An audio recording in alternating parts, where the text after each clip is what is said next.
We sunk their battleship. Hello, everyone. Alongside Ryan Sir, I'm Don Helbig, and this is Tower Topics.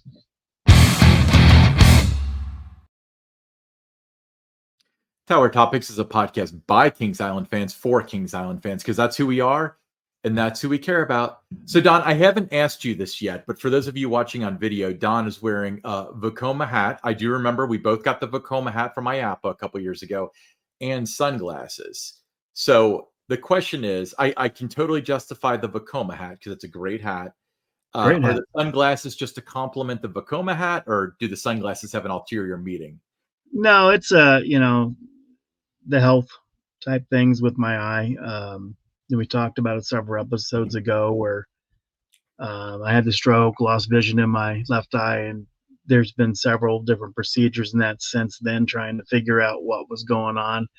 About 3 weeks ago, I had a temporal artery biopsy surgery to try to see if I had an artery disease. That came back negative, which was great news to get that. But there were some complications from that, kind of like, I don't know what the exact words are, vein inclusions or whatever, some stuff that was kind of growing. That's not a good thing. So 3 like laser procedures that's going to follow that. On the left eye. I'm not going to regain vision there, but we have to do all this kind of work there. Yeah.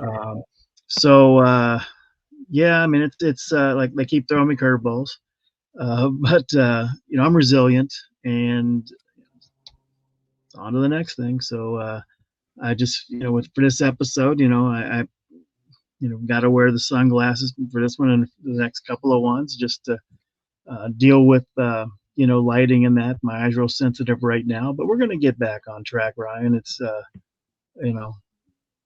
These are just things that are just getting thrown out there. I just got to work around it, and it's all going to be okay down the road. I'm gonna be all right. Would you also feel more included if I wore my sunglasses too on the show? I don't know. I wouldn't be able to see you. Okay. Well, surprise! I'm wearing my sunglasses right now. Yes, I wouldn't know, but no, it's okay. I mean, it's just doing the things I got to do right now. Yeah, and most of us are fighting for you. So Don, when I say most of us, we rocked the boat this past week. We did. We sunk someone's battleship. A few episodes ago, we talked about the Racer being among the rides that was going to be open at Winterfest.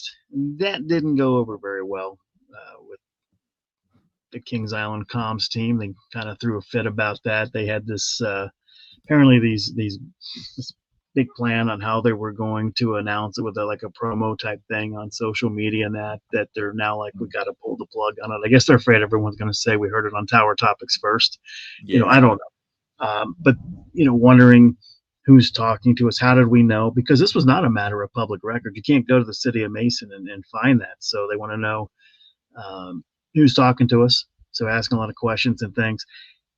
I don't think that's the question that they should be asking is who's talking. I think they should be asking why they're talking to us, Ryan. And internally there at Kings Island, there are a lot of people. They like you, Ryan. They like me. They like Tower Topics. They do not like how the comms team has kind of treated us. How they've kind of, bashed us and stuff. So I think they've kind of rubbed some people the wrong way with that. And I think that leads people to want to tell us stuff. I guess, I don't know. But that's the question I would be, asking is trying to look at themselves. And here's why they might be doing it, because we haven't been real good to Tower Topics. We haven't been good to Ryan and Don, so that's kind of opened it up. And we're going to find things out all the time. People are going to tell us things, and there's a lot of things that you and I have been informed of that we've not brought it up on Tower Topics. We've not brought it up on any of our social media channels. We've just kind of let that ride, and we've let the park announce it, the Soak City attraction being one of those things that we could have said what the name was and when they were going to announce it and everything else, but we didn't. We let the park have that. Yeah. The Racer, no. I mean, that was a big that's a big deal. That's the first time that ride's been open for Winterfest. We knew people were going to be excited about it, and they are, and everyone's excited about that. I think that it's going to have a lot of people that might have been on the fence about going to Winterfest this year, thinking same thing, different year. I might try something else. Kentucky Kingdom. That's going to be Yeah. a serious threat to Kings Island. They're going to do that one right.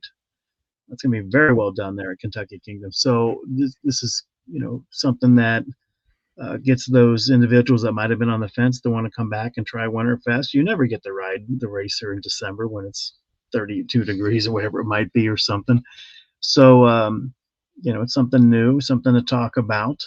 That's going to be what they do when they bring the media out to preview, Winterfest. They're going to have it set up so the media can ride the racer. The comms director is going to want to ride with the reporter so they can get some FaceTime on TV and everything there for those things. But it's gonna be a great addition. I know they're upset and everything, with us. Um, but I think, look at it this way. We got a lot of people talking and excited about Winterfest. A lot of people that, maybe weren't excited about it, a couple weeks ago. Yeah.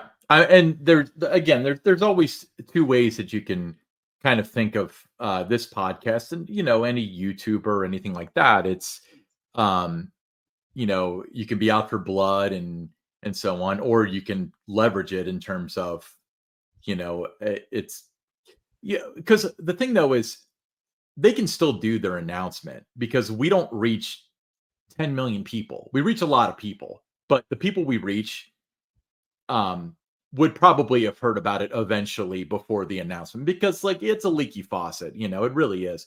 But we just happened to get our hands on the information first. We shared it with our community. And if they want to do something cute on social media and, make a little skit with Cindy and Bobby Brady like they did for the pushing for pencil sting or whatever, they can still do that. And it's going to reach a bigger demographic than what we've already reached. So I think that, saying we can't do that now because Tower Topics already said it, that's fine, because if, some 15 why they wouldn't want to do it, Ryan, is because people would comment and say, we already heard it on Tower Topics. Yeah. And then they know if they hide or delete that, then, we'll make reference to they hid and deleted those comments. And, Right. they have a problem. I don't know why they have a problem if somebody says I heard it on Tower Topics or I listened to Tower Topics, why they frown about it.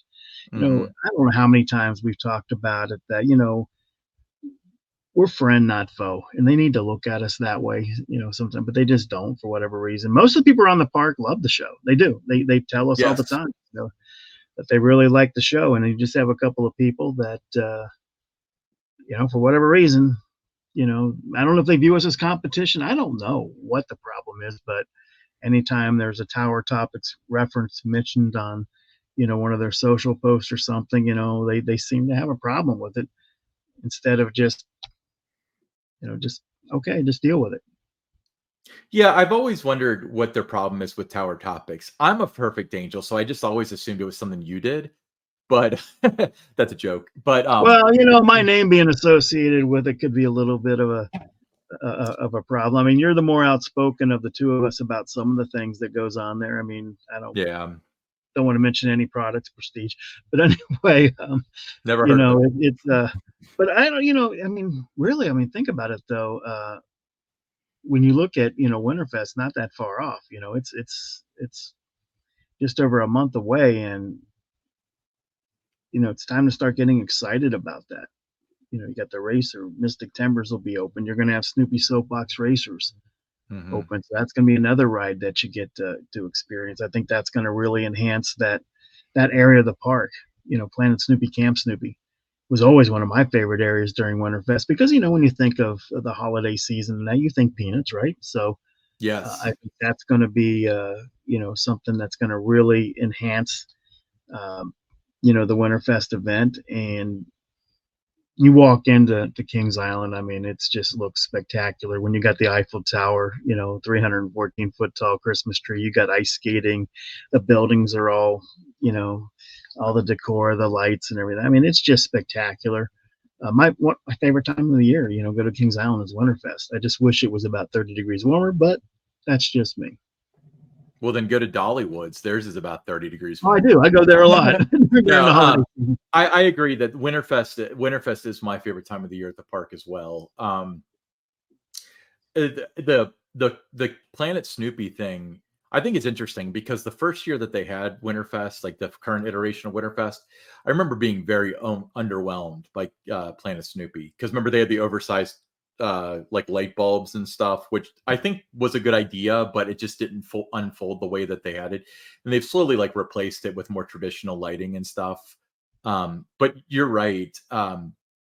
It's funny because I was always talking about how Charlie Brown's Christmas Spectacular was expired and needed to go, and they should put Tinkers in there, and I got my wish. I couldn't be happier. But I kind of do think that because of that, the weird, danged if you do, danged if you don't kind of thing is that Peanuts is now underutilized for Winterfest because I feel like they could.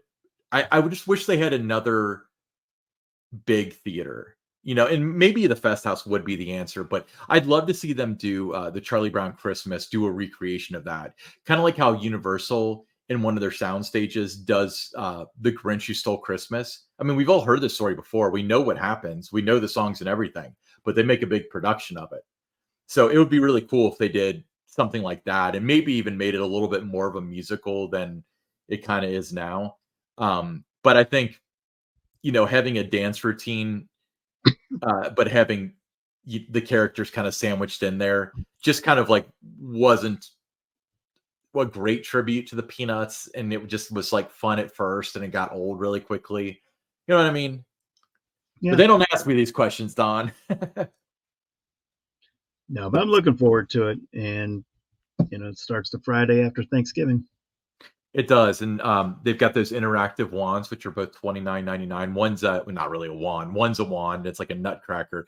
The other one is an ornament. I don't know if they both shoot bubbles or not. I guess that's remains to be seen. I imagine the wand does, but that'll be very interesting. I mean, like I'll buy a new one. I don't care.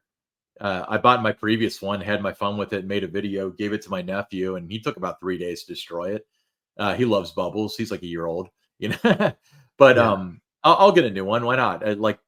It's one of those things, again, if you want to encourage the park to do cool things, then that's a really good way to do it is to, make purchases when they do things that you approve of. But yeah, we've been hearing reports left and right of certain meltdowns and stuff about who is talking to them. Why did they say that? We were going to make this announcement. And you're right. I think the wrong question's been asked.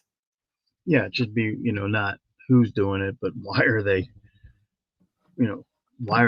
telling them? And like I said, we have a lot of people that work at Kings Island that do enjoy the podcast. They like you, Ryan. They like me. And, they take issue a little bit sometimes with some of the things that goes on in the comms department. Yeah, and it's funny because I hear this stuff all the time, and that is being addressed hopefully from what I understand. But it's horrible things said about me, horrible things said about you, and to me, it's kind of like I don't really know these people. I don't really care what they have to say. They don't really have an influence on my life. But in your instance, like you worked with some of these people, and it's kind of like a post-mortem jab at you, and it's stupid. It just really You know, is. Ryan, I think sometimes if as much effort was put into promoting Camp Snoopy and Snoopy Soapbox Racers as there has been in besmirching you and I, that maybe Snoopy Soapbox Racers might have got nominated in some category for the Golden Ticket Awards. Maybe they don't fall from 2 to 3 for Best Kids area. It just seems like, the focus is a little misplaced there on what they should be doing on a daily basis. Yeah, and it's kind of like let's let's spend the time talking about the prestige pass and what works and what doesn't and why they have a drop off rather than internally saying it's because of Tower Topics that people don't want to buy it, instead of maybe we don't have a product that's up to the price level. And maybe when, those who are in the know see what they offer at King's Dominion, what they offer at, the various other parks compared to what we offer, they get a little frazzled by it, you Yeah, know? and we always say, we are a show for the Kings Island fans. That's where our obligation is to the fans of the park. We don't do the show for the park. So there's going to be some things that, come up that the fans of the park, the guests, they need to know that we're going to make them aware of. And that's not always going to be something that the park's excited about, but you would hope that you look at it and say, okay, here's what, you know, is going on. Guests don't like this, and you use it as a way to get better, not as a Yeah. way to get mad. Not as a way to get mad. Let's take what they're talking about, what guests are talking about, and let's find a way to make it better. That's the hope that when you have constructive, frank type criticism, that you use it to become better at what you do, not to be angry at the people talking about it, right? Yeah. Yeah, not labeling them as adorable as it is predictable and other things that have demeaned the most loyal customers to your brand. But I'm going to say this again. I've said this probably a dozen times on the podcast. If you're with the park and we say something that you think is misrepresenting or unfair or untrue, the mic is always yours. Reach out to us, and you're welcome to either come on and dispute it or send us a comment or whatever, and we will address that. I know that there's some very, very high ranking people in the park that occasionally reach out to you. They don't even look me in the eye, but they occasionally reach out to you saying like, this isn't true or this is true or whatever. And if we need to make a redaction, we will. But it seems like playing the blame game rather than straightening the lines of communication seems to be what is going on right now. Yeah, and you and I, Ryan, I mean, we do love Kings Island. Been a big Yeah. part of both of our lives. And just because we might question some things doesn't mean we don't love the park. We just want it to be great. When I grew up, Kings Island was great. It had that acknowledged reputation as one of the finest amusement theme parks, seasonal parks in the world. That's a pretty big place. And I want them to always have that reputation, that they are seen as one of the finest seasonal amusement theme parks in the world. Yeah, and that's why when we're hard on them about little things that slip, that doesn't sound like a big deal, but I feel like it is. For example, when Camp Snoopy opened, was a Memorial Day weekend ultimately. Um, Kings Island was notorious for opening their coasters on opening day. The last time that something didn't open on opening day, or the intended opening day, I think was Windseeker, which was its own mess. Before that, it was Firehawk, which I think was kind of a late decision, and that's why it was a little bit behind. But for people to be loaded information like, oh, that Mason bureaucracy, that's why they took so long, or that's why it took so long to build that Coke stand that's taken 5 months to build. Meanwhile, over there in Doswell, Virginia, they built a whole wing coaster. Yeah, That's not true. You're not fooling anybody. This is project mismanagement. And the fact that, for one, this is happening is kind of sad, because this was not the Kings Island of even 5 years ago. And for two, intentionally spreading misinformation that's just really, really hard to believe. Just kind of destroys the credibility of the park and their external messengers that they give these messages to. yeah. What's happened there, Ryan, is you got too many cooks in the kitchen Oh yeah. with these different projects, and they just get to where they just can't make a decision, and that delays things. And Yeah. that's what we've seen over the last 3 or 4 years, that because decisions can't be made, things don't get done, and things open, you know, later in the summer, Ventureport. Some of that was due to we just can't make a decision, right? So it's just something that you have so many people involved trying to make a decision, where other parks, you don't have that. It's just, here's what we're doing, let's go. Yeah, and it's funny because um it, it's hard to pin. It's the whole like, oh, the city of Mason and their bureaucracy. Um I don't buy that for a second, especially with like Camp Snoopy, because that the roller coaster was already manufactured. They bought it essentially secondhand, new in box, like old new stock, because it had already been manufactured and it became available. So they weren't waiting on Vekoma by any means. Um, I don't know exactly what the hangup was, or my understanding is that the the River Racers that's coming next year was originally the thought for the previous year or something like that. I don't know for sure, but maybe that's was the delay. But I know that with speaking with an outside contractor that was involved with Adventure Port, they were saying as early because they didn't say. I mean, you were there for the announcement, but I don't think that they said that Adventure Port was necessarily opening late.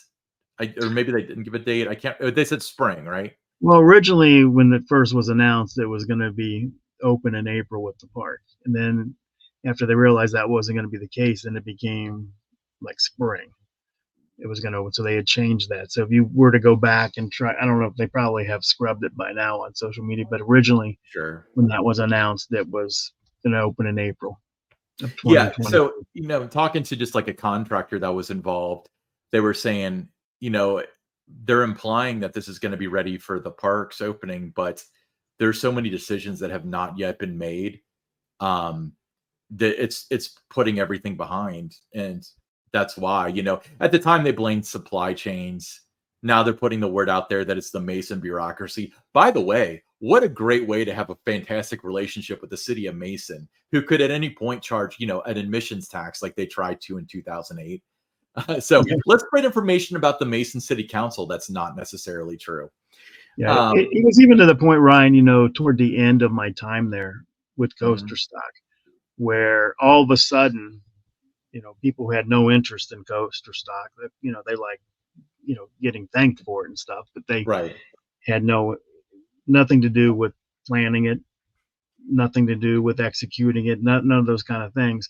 But they all wanted to, get involved now in the T-shirt. So there's, 5 or 6 different people all offering their 2 cents, and something as simple as a little coaster stock design was weeks to talk about what that shirt was going to look like. And they had no interest in the event, but yet they wanted to get involved in it. So there were some things like that, put that almost at risk, of where we got to order the shirts. We're not going to get a mountain time. Oh yeah, and you know why they wanted to do it. Like, hey, congratulations to the comms team for a fantastic coaster stock. Don, you spearheaded it. Oh, and thanks to Billy over here. He helped design the shirt. Everyone clap. That's what they're looking for. It's Yeah, but because there was that's 5 or 6 people. It was like, oh, that's a little bit, and that's not exactly how the brand. Oh, can we work this into it because that's our new thing? Oh, can we work that into it? What about the color? It's not really one of our color. It's just all this little stuff, and it's like it's a T-shirt. yeah. It's not that big of a thing. And it ended up always being, kind of what I was hoping it was going to be at the end of the day. But it was just like you don't care about this event, Yeah. and even up until the last, like, 2022, I think it was, that at that point in time, we had 8 different clubs that were invited to this event. Hmm. That the people involved on the market, they all thought that everybody was an ACE member. There Yeah. wasn't a difference in all these clubs, that, oh, it's all ACE. When's your ACE event? Well, it's not an ACE event, it's coaster stock. Well, when's the ACE? It's not an ACE event. ACE is one of the clubs coming. No, they're all the same. They're all ACE. No, they're not. Trying to tell, people located in offices next to me that there are, differences in all these clubs. Everyone's different. Great Ohio Coaster Club is different than the American Coaster Enthusiasts, is different than Coaster Crew, is different than the Western New York Club. And, it was kind of surprising to me that as long as some of these people had worked there, that they did not know there was a difference in those different clubs, even for coaster stock. Yeah. Sad but true, unfortunately. But enough about this. We'll have more unfold. Again, get your popcorn. Get your popcorn ready. If you want to know what's going on in 2026, follow us on X, right? And we may save that for the show. So follow us on X to know when the show comes out. Anyway, Don, this is normally where we talk about t-shirts, but it's a little cold for a t-shirt. It's getting colder, right? That's right. It is. So what do we got going on now? We have a full zip hooded sweatshirt that is now available. These shirts, $50. That includes your shipping, but they come in that like ash gray color. It's got the small Tower Topics logo on the front chest, the full big logo on the back, and just again like a real comfortable sweatshirt, perfect to wear, for those early days of Winterfest. Yeah, for the early days of Winterfest. So $50. If you want one, yeah, $50. If you want one, go message us on our X Tower_Topics, or you can send me an email at themeparksbydon.com and just let me know that you want one, or let us know on X, and we will send you the QR code. And again, $50 includes shipping. And once we, have that transaction, it's just going to be a matter of days before you get this full zip hooded sweatshirt. Yep, absolutely. Hey, we'll be right back with your stories.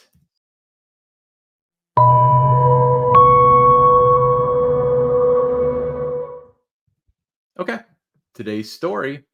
This is from Dave F. from Batavia, Ohio. He said, "It was the 1992 season. I was working in the park in security. I was normally in the parking lot, but today I was placed in the north side of the lot. As I was walking through Coney, I cut through Coney Emporium and now Coney Confections. The store wasn't busy, so when I see another associate standing behind the register, I say hi and kept walking through the store. Word got back to me from an old classmate that someone had an interest in me. I was like, okay, let's go back to junior high. She didn't tell me who, so I brushed it off. The next day, while I was in the Emporium, the employee cafe, I was sitting with another security officer like we did back then. Well, the girl said hello. The girl I said hello to just happened to be walking by, so I said hi again, and she went back to the conversation. And then when I went back to the conversation at the security table, next thing I hear, bam! I turn around and her food tray fell to the ground seconds after I said hello. Well, long story short, we have been together since. She was even my lead in the buggies during Winterfest '92, and we stayed together through that. And as we grew as a family and became family members of a kid again, Kings Island has and does mean a lot to our family. We are lucky to be able to drive minutes versus hours to get to the park. I may not agree with everything the park does, but it still means a lot. Like we say, if Kings Island didn't exist, we wouldn't be a family." Huh. That's rather touching. You talk about ingrained with Kings Island. Yeah, there's so many stories like this where people have met their spouse at Kings Island, why they worked there, or maybe as pass holders, they did. But that's a really nice story, Dave. Appreciate you sharing with us. You mentioned the kid again. What a wonderful organization that is. They've had a long time partnership there with Kings Island. Just a great organization. That was one of my favorite things during my years working at the park. Was every year they had the annual Kid Again event, and being involved with that. So yeah, but thanks for sharing your story, Dave. Yeah, I'm glad you stayed together through the whole Winterfest '92 buggies thing. I like that comment. But if you've got your story similar to that, you meet your girlfriend, your boyfriend, your spouse, your first visit, something memorable, send it to us. Send us in an email to Don Helbig at themeparksbydon.com. That's Don Helbig at themeparksbydon.com. And use the subject TT story, or sorry, KI story for TT. That's KI story for TT. And let us know. We might read your story on the air. Yeah, we've been receiving a lot of them, and we appreciate you taking the time to send them to us, and we'll get to all of them eventually. Yeah, we'll be right back with the listener questions. All right, first listener question, Doug M. from Milford, Ohio. One of my favorite rides in my childhood days was the Tumblebug. I recently visited Kennywood and rode essentially the same ride, the Turtle. Oh, I don't have the clip queued up. But you know what? I should. Don likes turtles. People ask all the time if Son of Beast is coming back. What does it say about, what about Tumblebug? I would love to see it. I would say the chances of Tumblebug are better than Son of Beast. Oh, without question.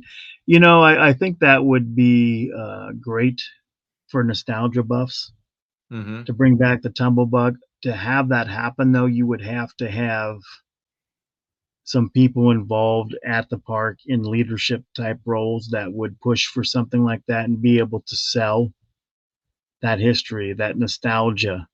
I don't know that that's all there right now, like it might have been, 4 years ago, 10 years ago. A lot of people have retired that remembered the Tumblebug, others have moved on to other things. But you need to have, some people champion something like that, because on paper, it doesn't look like that ride that's going to, sell a lot of season passes and that for you. So you'd have to be able to really, really sell that and have those people in place. I would love to see it come back. I think if and you think about different spots where something like that could go. You look at, if a ride like the Monster was retired, you could put it in that spot. It was, fit perfectly in there. And there's other places in Coney Mall, where it could go. It definitely would have to go in Coney Mall. It was a favorite of mine. Love it at Kennywood. It's one of the rides that I make sure that I ride when I go there. They did a refurbishment on that. There was a time where it looked like it was going to be retired at Kennywood, but they take care of their old rides and make sure that they stick around, because they mean a lot, to their guests. There's a lot of history there, a lot of tradition there. So something like that, I think it would be fun to bring it back. There are some manufacturers out there that can do that. So it's possible, but you just have to have somebody that's going to champion that, and really push to have a ride like that and what it would mean for Kings Island, for its guest, to bring something like that back. Yeah, the best way is to have them visit Kennywood. Then they'll come out saying, I like turtles. I found the clip. Yes, you did. Yes, you did. No, it was, it's a ride that, families can do together. There's not enough of those rides at Kings Island, to be honest. Oh, no. You need a lot more of those. So it fits that need. And, for those longtime guests of Kings Island, would rekindle those kind of memories. Now this, left after 1985. So it's been, next year, it's going to be 40 years. So every year, less and less people remember the Tumblebug, unfortunately. But yeah, I think it would be fun. You start, creating those new memories with families if you were to bring a ride like that back. Yeah. Do you think that it helps them or hurts them that time is slipping away? Because I see arguments both ways. Let me give you my thoughts first, because I know where you're kind of getting at with, like, there's less people that remember it, so there's less nostalgia and stuff. But if they removed a flat ride that had been, let's say they removed the Scrambler, and 3 years later the new ride was a Scrambler, I feel like a lot of people would be like, I've already ridden that, I don't care. You'll have nostalgia and stuff, and people will be glad it's back, but it's not going to sell any tickets. But I feel like if it's long enough where you can play up the history and make people feel nostalgic, even though the ones that some weren't there to experience it, that if you're talented, you can actually kind of pull that off. Yeah, if you've got the right people in place that know how to do storytelling in particular can talk about history and do it in a genuine and authentic kind of way, Mhm. you could certainly uh, build a lot of interest and excitement in a ride like the Tumblebug, being brought back.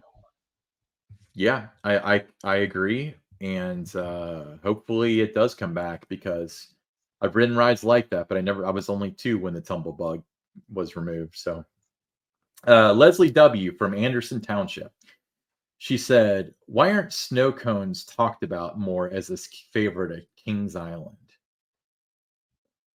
I love Oh, snow cones. I think she's got something there. I mean, it was one of my favorite treats in the '80s. They had snow cones over by the antique car ride. There's a little stand there. Would get the every day almost. I'd get a grape snow cone. So yeah, I think she's right. I mean, we should talk about snow cones more being like that traditional kind of treat at Kings Island, especially during those summer months. I wonder if snow cones will not be a thing at Kings Island within 3 years. And the reason for that is because with the Icy is a very similar product, and now they've got the Icy plan, the drink plan plus, which has been great with coffee, by the way. I've really enjoyed that. Um, but so people aren't buying them. And it seems like when season pass holders aren't buying something, it gets difficult to justify it. And case in point is I was actually talking about this with my friends that are like younger than me. They have the drink plans now, and somebody asked me like, "Okay, walking down to the bat, why are there always all these cutouts in the fence?" And it's like, "Oh, they used to have like 6 Coke machines here, and then another 100 feet was another 6 Coke machines." They just don't have that. The demand's not there anymore because season pass holders don't buy drinks because they have the drink plan. So I wonder if the icy thing or slushy or whatever marketing they have for it is going to be so similar to snow cones that it's damaging to snow cones at the park, and they want to reuse that real estate. Ryan, what amusement park is worth itself if it does not have snow cones? You have to have snow cones. I don't know if I've ever eaten a snow cone at Kings Island. You got to try it. You're missing out. I don't really like ice cream, to be honest with you, so I don't like cold treats, shall we say.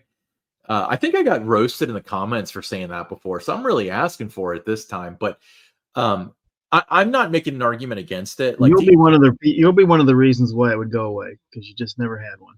because I bought the slushy plan for the coffee. Open Oh your my god. wallet, buy a snow cone. I mean, it's. I mean, go back to the Coney Island days. Snow cones were the thing. I mean, it was like a big deal to get one of those as a kid. Yeah, totally. Well, thanks for the question, Leslie from Anderson Township. Well, I'm Ryan Sir along with Don Helbig, and this is Tower Topics.